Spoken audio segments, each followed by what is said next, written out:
So once you log into your WordPress account, then this is what you see right here.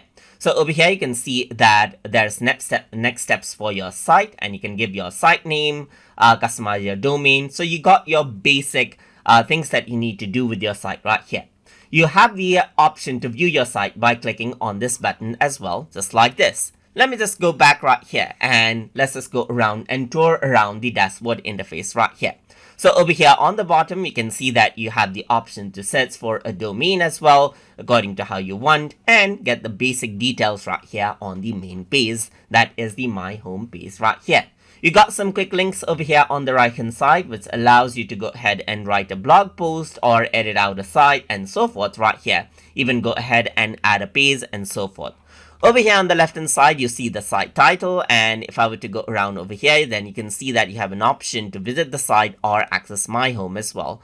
And you also have option to create a new post, add a new media, add a new page, and then work around with the user settings as well.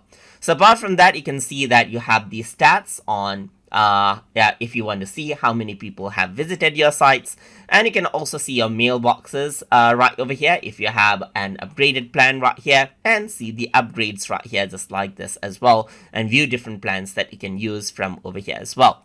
So apart from that, you can go ahead onto the post section where you can see and manage out the posts that you have on your site. And then you can manage out the medias that you have on the media section right here, just like this as well. You can also go around and manage out the pages on the pages section, then go around onto the comment section right here to see the comments that you have received on the site. You got the feedback section right here, just like this as well.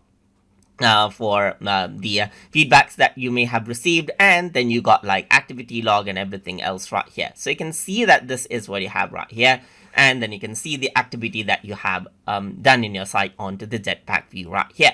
You can go to WooCommerce if you want to go ahead and start setting up an online store as well.